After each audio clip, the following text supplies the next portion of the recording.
Dimensions. Dimensions की जहाँ तक बात है, इट इज़ अ वे जिसमें हम एक किसी भी क्वांटिटी के बारे में ये समझना चाहते हैं कि इसके अंदर बेस क्वांटिटीज़ किस तरह से हैं। जैसे हमने बेस क्वांटिटीज़ पिछली क्लास में डिस्कस की थी, length, mass, time, current and temperature, right. और मैंने ये कहा था कि हर कोई डिराइव्ड क्वांटिटी जो है उसमें कहीं ना कहीं ये होते हैं। जैसे मैंने स्पीड का बोला था तो उसमें लेंथ डिवाइडेड बाय टाइम होता था। और मैंने ये कहा था कि देयर इज़ अ लैंग्वेज, एक तरह की आप इसको एक लैंग्वेज समझो, एक ज़बान, एक भाषा समझो इसको, जिसके थ्रू कि हम बिना लंबी सेंटेंसेस लिखे हम सीधे सीधे बोल सकते हैं एक सिंगल सिंबलिस्टिक फॉर्मूला से कि एक डिराइव्ड क्वांटिटी में क्या बेस क्वांटिटीज है। जैसे सबसे पहले आप डेफिनेशन लिखें किसी भी चीज़ की। डेफिनेशन जैसे हम लिखते हैं, अगर आपको फॉर्मूला याद है, जैसे वर्क छोड़ो, वर्क ज़्यादा हो जाएगा, लेट्स से मोमेंटम लिखते हैं mass multiplied by speed. Momentum actually velocity हो जाएगी, एक्चुअली वेलोसिटी ही लिखते हैं, ओके। तो अगर हम मोमेंटम में हम जानना चाहें कि बेस क्वांटिटीज क्या क्या हैं, कैसे कैसे हैं, तो we should be writing this. Then इसको लिखेंगे हम मास इंटू वेलोसिटी को हम लिखेंगे डिस्प्लेसमेंट डिवाइडेड बाय टाइम। तो कुल मिला के मुझे ये समझ आ रहा है इसमें एक कंपोनेंट मास का है, displacement is a sort of length, and then there is division time. इसको अगर मैं बेस क्वांटिटी सिंबल्स में लिखना चाहूं तो मैं लिखूंगा ऐसे। मोमेंटम P से डिनोट किया जाता है बच्चों। It has dimensions of, I will say this, okay.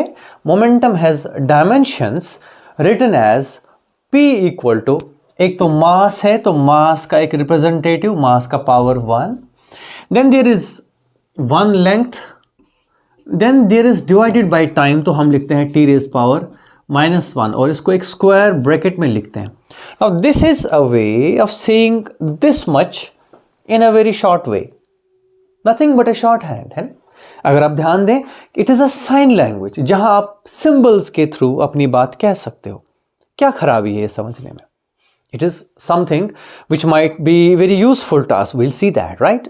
फिलहाल आप ये ध्यान में रखें ये बात कि हम अलग अलग डिराइव्ड फिजिकल क्वांटिटीज के डायमेंशन लिखने को क्या बोलते हैं, what is the need of it? The need is to be able to express the constituent base quantities in a derived quantities through a symbolistic formula, that's it। और कुछ, it's ये सारी की सारी गेम लैंग्वेज की है। आगे बढ़ते हैं।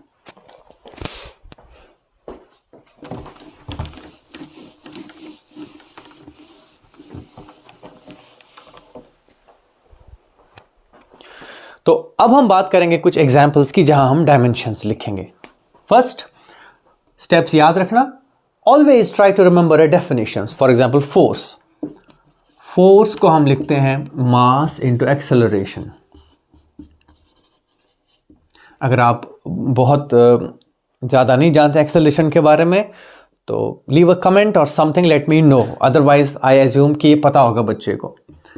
अगर आपको कुछ भी नहीं याद आ रहा है, you can at least remind your self of a unit, जैसे मीटर पर सेकेंड स्क्वायर, है ना। तो मास के लिए m1, इसके लिए length 1 divided by time square, this becomes the dimensional formula for force. समझ आ रहा है कि नहीं? ठीक है। तो ऐसे आप बहुत सारे क्वांटिटीज के बारे में ये इंफॉर्मेशन सिंबलिस्टिक, बेसिक एम यही है। ऐसा आप नहीं सोचें कि आज अचानक से हम डायमेंशंस क्यों पढ़ रहे हैं। they have their application, but idea is developing a mathematical language to tell you that a particular quantity is constituted of what type of base quantities। base quantities कौन कौन सी हैं किसी भी derived quantity में, इसको बोलते हैं dimensions। और जब हम ये लिखते हैं तो इसको बोलते हैं dimensional formula, okay.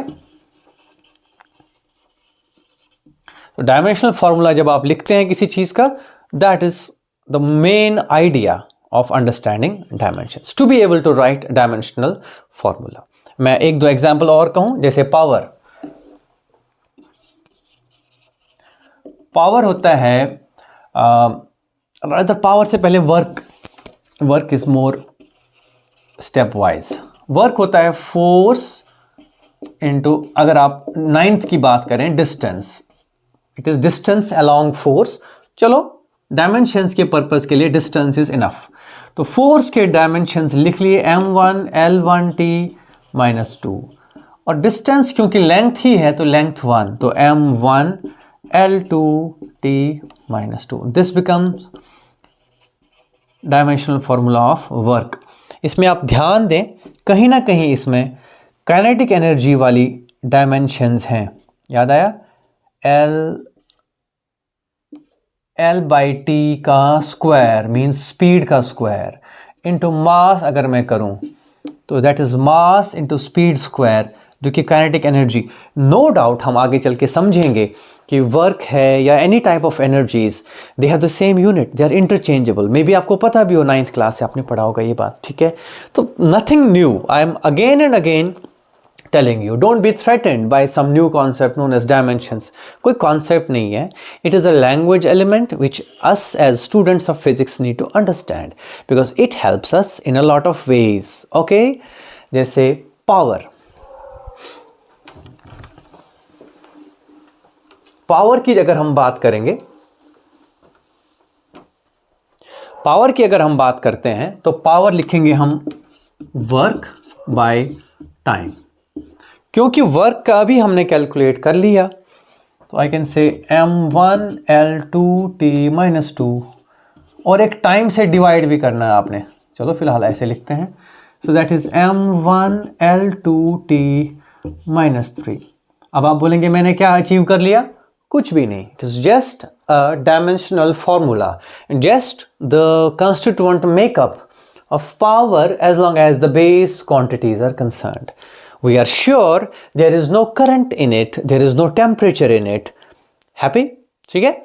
This is about dimensions of certain quantities.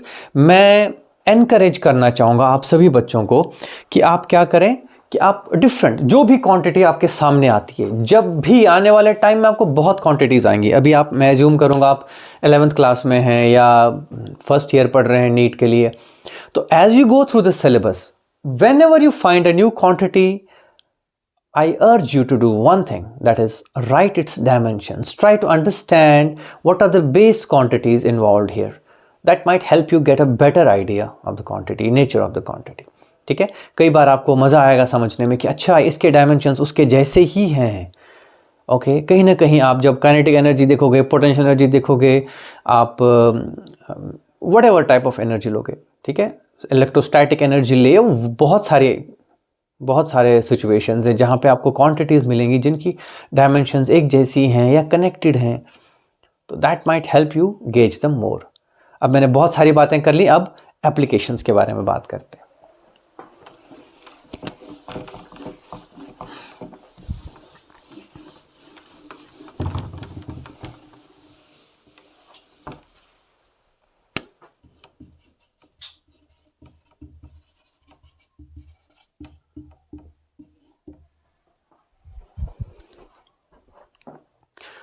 Applications की जहां तक बात समझने की है, first understand a few rules about dimensions. तो पहला रूल ये है, पहला क्या है, वो एक ही रूल है, उसी के तरीके हैं. होमोजेनिटी. होमोजेनिटी के कई सारे तरीके हैं समझने के. पहला, और एक इक्वेशन है, सपोज मैं कह रहा हूं दो क्वांटिटीज एक दूसरे के बराबर हैं. ये तभी हो सकता है सबसे पहले that both the left hand and the right hand dimensions should be same. Okay, same dimensions on both sides. कभी भी कोई भी इक्वेशन ट्रू तभी होगी जब लेफ्ट हैंड डायमेंशंस और राइट हैंड डायमेंशंस सेम हो. It is not a sufficient condition but a necessary condition. मेरी बात ध्यान से सुने. ओके ओके, तो अब अगर डायमेंशंस दोनों तरफ सेम होनी चाहिए तभी एक इक्वेशन ट्रू होगी, तभी ये सही है। डज इट मीन कि ये सफिशिएंट कंडीशन है? नहीं, लेकिन नेसेसरी जरूर है। अब ये स्टेटमेंट थोड़ा अजीब सा है ना, necessary and sufficient. Sufficient means क्या ये इनफ है कि ए क्वांटिटी बी के बराबर हो गई अगर डायमेंशंस बराबर हैं? नहीं। क्यों, मैं बताता हूं। देखो, सपोज हम डिफाइन करें velocity 3 metre per second towards east, और स्पीड अगर किसी गाड़ी की है वो 3 मीटर पर सेकंड है।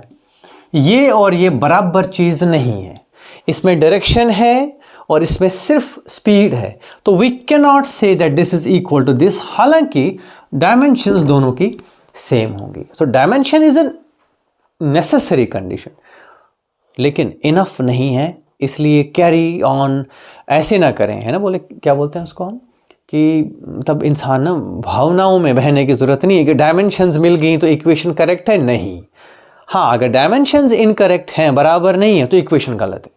ठीक है, ये बात ध्यान रखना। पहली चीज होमोजेनिटी की पहली एप्लीकेशन, पहली अंडरस्टैंडिंग। दूसरी, अगर दो क्वांटिटीज हमने ऐड करनी है या सबट्रैक्ट करनी है, add subtract, be clear about it. अगर ए प्लस या ए माइनस बी करना है, ये ऑपरेशंस वैलिड तभी हैं जब ए और बी के डायमेंशंस एटलीस्ट सेम है। इसके पीछे एक बहुत बेसिक फिजिकल प्रिंसिपल है ये, कि दो क्वांटिटीज ऐड तभी हो सकती हैं जब वो सेम हो। जैसे mass plus mass makes sense, mass plus velocity doesn't make sense. आप मेरी ये बातें याद ना रखें, आप खुद ब खुद ध्यान दें। आपके आसपास में कितनी बार ऐसा हुआ है कि आपने वॉल्यूम को मास से ऐड कर दिया या मास को स्पीड से ऐड कर दिया, फोर्स को एनर्जी से ऐड कर दिया? That doesn't happen. ठीक है कि नहीं? तो ये कुछ नई बात नहीं कह रहा हूं मैं, लेकिन सिंबलाइज कर रहे हैं हम। ठीक है, किसी भी सिस्टम में कहीं पे भी two quantities can be added और subtracted only and only if they are the same dimensions. Clear है कि नहीं है? बेसिक बात ये है कि वो सेम क्वांटिटीज होनी चाहिए। तो ये दोनों रूल्स का इस्तेमाल करते हुए हम कुछ अच्छी चीजें डिराइव कर सकते हैं। मैं ये मिटा देता हूं।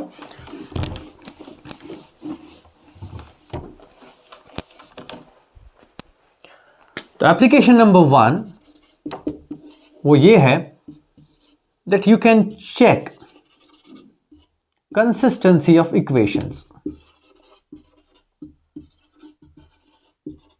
अगर कोई इक्वेशन है और क्या वो सही है एटलीस्ट एक लेवल पे या गलत है, तो आप डायमेंशन से बता सकते हो। ये take an example, suppose v is equal to u plus at,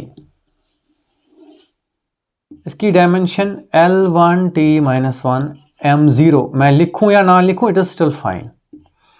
इसकी ये भी स्पीड है यानी वेलोसिटी है m0 L1t माइनस 1, और ये है m0 L1t माइनस 2, साथ में एक और टाइम है t1। तो कुल मिला के आई कैन सी कि इसकी डायमेंशंस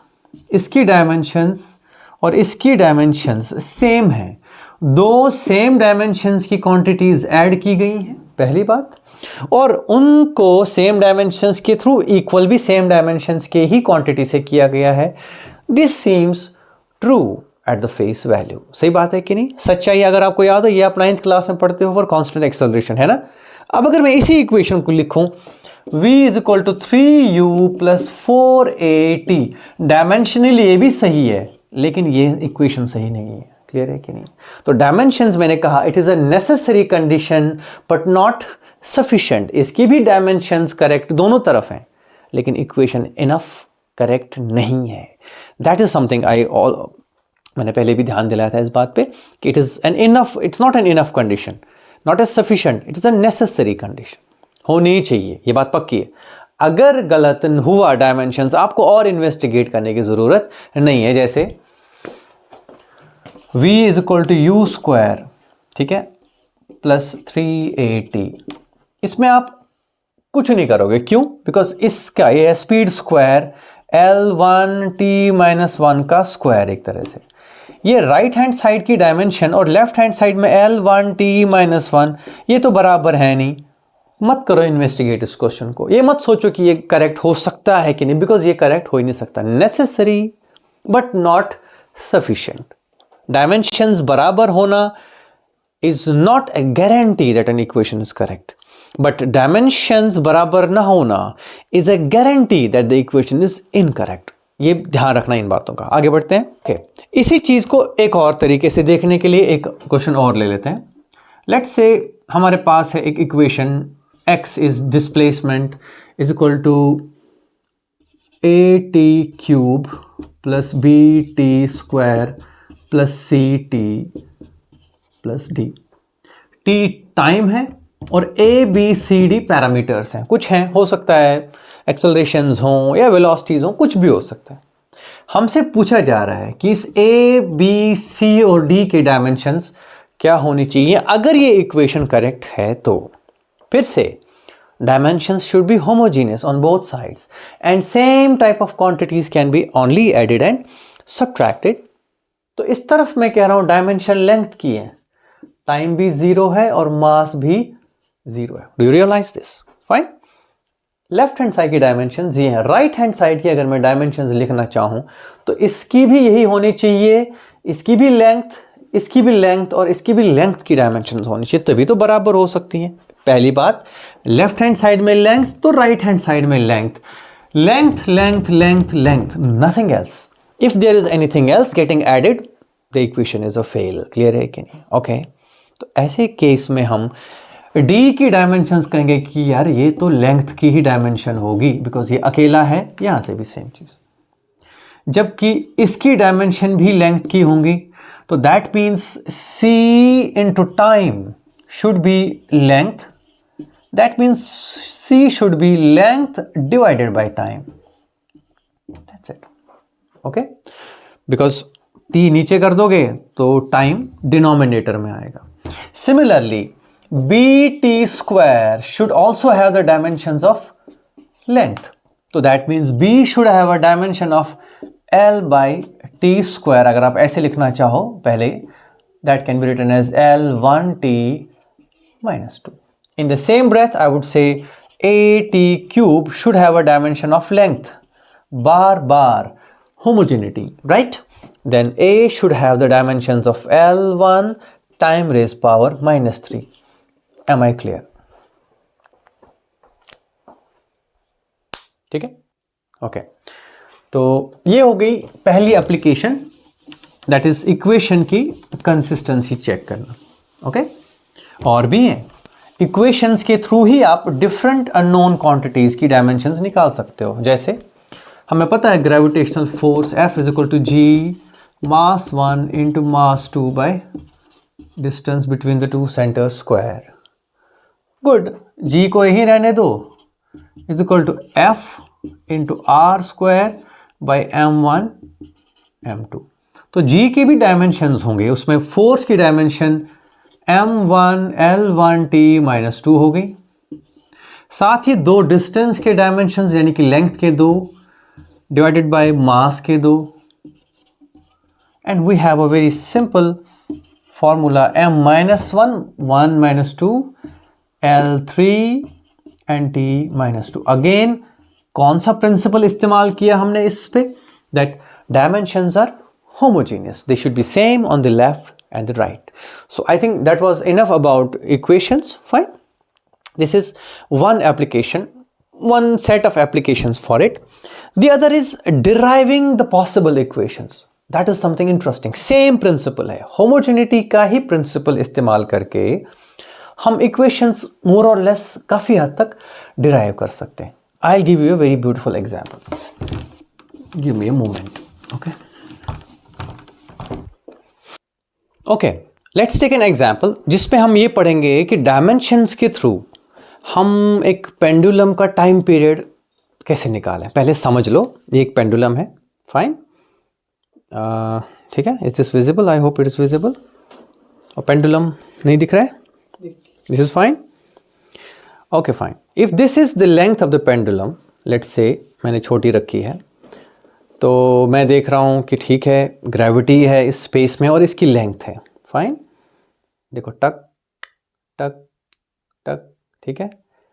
अब ध्यान देना, मैं अगर लेंथ बढ़ा देता हूं, देखो, okay, let's increase the length till here, now see, टक टक टक, ये स्लो हो गया, देखो ध्यान से, मैं छोटा कर दूंगा यहाँ पे, देख लेना ये तेज होगा, टक टक टक टक, and understand it's becoming slow. ठीक है, अगर मैं और लंबा कर दूं रस्सी को, जो यहाँ वीडियो पे शायद ना आए, तो ये और स्लो होगा। थिंक हम पुराने ज़माने में हैं, ठीक है, पुराने ज़माने की बात है, जब नहीं है बहुत सारे टेक्निक्स, तो ये देखो, टक टक ठीक है, अगर मैं छोटा करूं इसको, देखो, टक टक, और छोटा करूं, टक टक टक, और छोटा करें, टक टक टक टक। सो कहीं ना कहीं मैं ये कहना चाह रहा हूं कि जो हमारी पेंडुलम का जो टाइम पीरियड है, जितनी देर में ये वापस एक टाइम साइकिल पूरा करता है, कहीं ना कहीं वो लेंथ ऑफ द स्ट्रिंग पे डिपेंड करता है। और ऑफ कोर्स ग्रेविटी ना हो तो कौन वापस लाएगा, तो एक्सेलरेशन ड्यू टू ग्रेविटी पे भी डिपेंड करता है। मान लो हम पुराने ज़माने में हैं, हम ये समझना चाह रहे हैं दैट टाइम पीरियड किस, इन दोनों पे किस तरह से, किस कनेक्शन से डिपेंड करता है। हमें बस एक ही चीज़ का पता है कि if time period depends on length raise power a, I don't know what, हो सकता है रेज पावर 3 हो, रेज पावर 2 हो, क्या पता क्या कनेक्शन है, into acceleration to gravity raise power b, we know only one thing about this equation, that the dimensions should be same. अगर डायमेंशन सेम नहीं होंगी तो इक्वेशन करेक्ट नहीं हो सकती, सही बात है। Now let's start understanding what happens if we compare the dimensions. Put here it is m0 l0 t1, that is what time has the dimensions as, ठीक है। राइट हैंड साइड में मेरे पास है लेंथ रेज पावर a, तो m0 l1 t0 raised power a, और acceleration due to gravity जो कि acceleration ही होती है, m0 l1 t minus 2 metre per second square raised power b। ठीक है, अब अभी देखा हमने कैसे हमने एक्सपेरिमेंटली ये शक किया कि time period should depend on length and gravity. Fine, और भी हैं, let's not get into two many details, because ऐसा नहीं है कि हमारे पास सिर्फ डायमेंशंस ही हैं as a tool, but this is one beautiful understanding of it, है ना। And I will compare the two sides and I should ensure that left hand dimensions are equal to right hand dimensions. Left hand dimension m0 l0 t1 है, right hand में मैं लिख सकता हूं m0, यहां से भी m0 तो 0, l पावर a, यहां से l पावर b, यानी कि plus, basis are same, powers are added, 1a 1b, a plus b, t raise power यहां से 0 और यहां से -2b। ये सब डायमेंशंस मेरे बच्चों इस साइड यानी कि m0 l0 t1 के बराबर होने चाहिए। लॉजिक है, डायमेंशंस अगर सेम है तो डायमेंशन सच में सेम होनी चाहिए। Giving this a thought, I would say 1 should be equal to -2b, that means -2b should be equal to 1, तो b कितना होना चाहिए, -1/2। मिल गया इसका b। और अगर b -1/2 है, a plus b should be equal to 0, तो a प्लस बी के बदले -1/2 शुड बी 0, तो a मेरे बच्चों आ गया 1/2।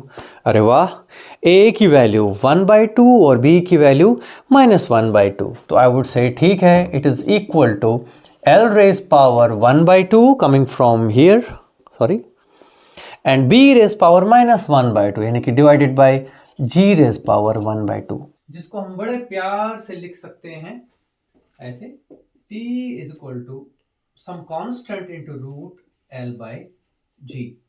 बच्चों जब आप हायर एनालिसिस करोगे इसी पेंडुलम की, तो आपको पता लग जाएगा कि ये जो t है, it is indeed actually equal to 2 pi root l by g, यानी कि किसी भी पेंडुलम का जो अपने किसी भी पेंडुलम का अगर कोई टाइम पीरियड है तो वो 2 पाई रूट एल बाई जी है, और ये हमने डायमेंशनली अभी चेक किया था, बस हमें इतना एक्यूरेट नहीं था। So that is fine by us, है ना, इतनी बड़ी बात नहीं है, लेकिन एक आइडिया लग गया हमको कि हमें टी का वेरिएशन डिपेंडेंस लेंथ और ग्रेविटी पे इस तरह से मिल जाएगा। हम इसी डायमेंशनल एनालिसिस को यूज करेंगे यूनिट सिस्टम्स बदलने में। So thank you for now, और ध्यान रखें अपना, बहुत सारी पढ़ाई करें। बाय।